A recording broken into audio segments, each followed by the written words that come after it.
New at 6, anyone who's had a cavity or a root canal knows how painful a diseased or damaged tooth can be. So imagine needing work done on every single tooth in your mouth. It happened to a local little girl who was in foster care, and now her ordeal is the subject of a lawsuit. 6-year-old Zaylia has an endearing smile, but these snapshots don't show the pain this little girl experienced over the last year and a half. That story unwinds through court documents and a newly filed lawsuit.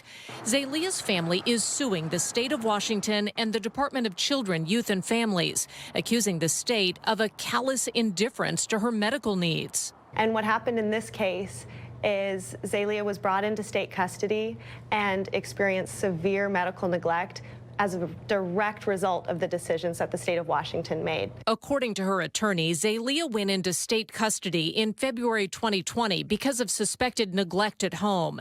Case notes at the time show her grandmother told the state the little girl needed surgery for her teeth. And over the next few months, multiple caseworkers noted she should have a dental exam.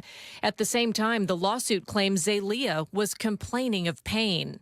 She was telling her foster parent, she was telling case social workers that her teeth hurt, that she was having trouble biting, that she was having trouble sleeping, and her foster parent would just tell her to go brush her teeth.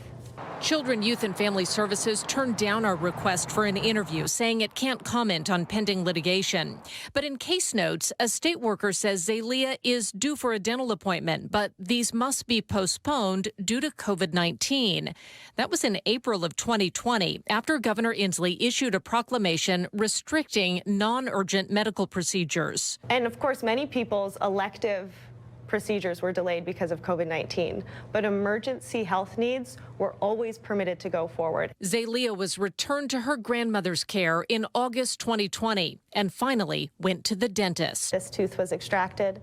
Over here, this is a cavity. Here we have abscessing underneath these teeth, but also cavities along the top. She needed work done on all 20 teeth in her mouth, including crowns and extractions.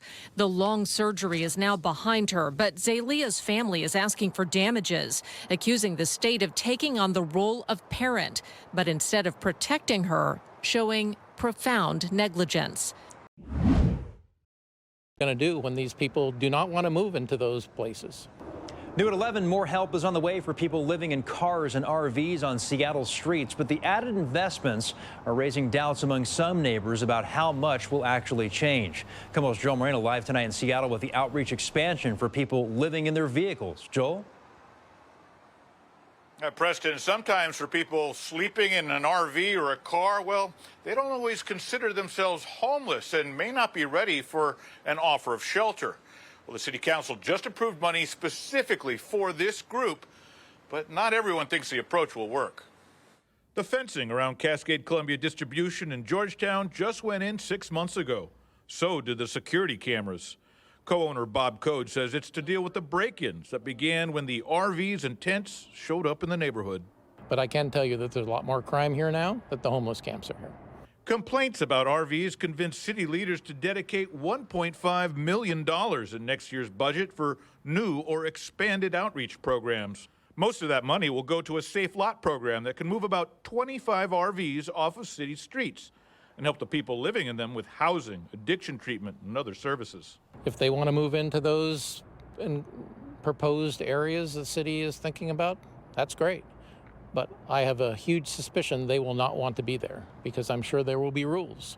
The city budget also strengthens outreach efforts for people living in their vehicles and pays for teams to go around offering access to repairs, help with tabs and driver's licenses, and shelter.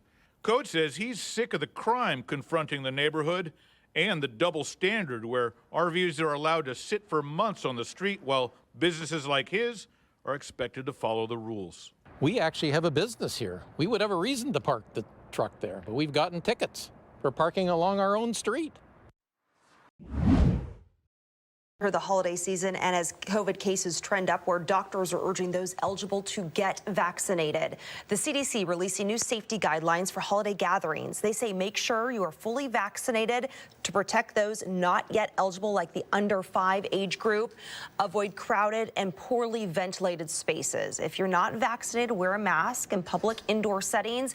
If you are vaccinated, wear a mask in places of high risk. Doctors say it's important to know the vaccine status of those you're gathering with.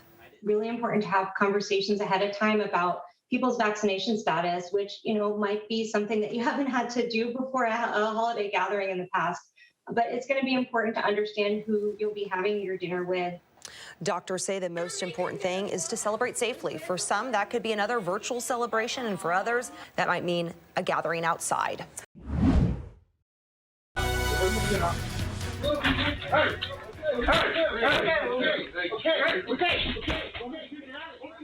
Security video shows violent robbers taking over an Uncle Ike's pot shop in Seattle's Lake City neighborhood. One customer was held down with a gun to his neck. Tonight, the FBI is helping with the search for these criminals. KOMO's Tammy Mutasa live tonight in Seattle. Tammy, you spoke with the shop's head of security, who says these robberies are becoming more common and more bold.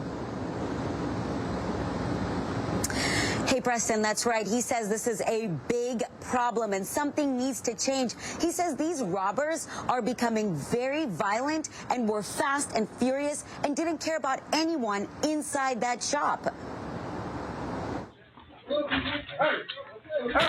Violent. They seem to be getting worse and worse. Brazen. They're starting to be really, really bold. Terrifying. 3 men are caught on camera busting into the Lake City Uncle Ike's pot shop with their guns drawn. These guys had their fingers on their trigger and they pointed these guns at people's heads. Police say one suspect dropped his flip-flop and jumped over a counter, forcing the manager to open the safe at gunpoint. Please don't hurt him. He's a customer. Another pistol whipped a customer and held him on the ground with a gun to his neck.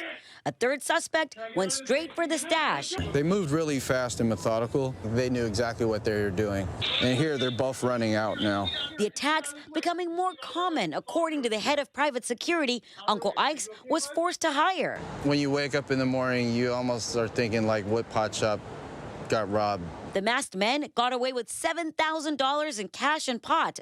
Alibi hopes with the FBI helping SPD, the suspects will be caught and held accountable. I think their mentality is, we can go in there, we can rob them, get what we want, get out of there, and nothing's going to happen to us. Hi, everyone. I'm Preston Phillips from KOMO News. Thanks for checking out the KOMO YouTube channel. You can see more of our videos right here by clicking on the video links for more news from the Seattle area and Western Washington. Oh, and don't forget to click the subscribe button below so you don't miss our YouTube updates.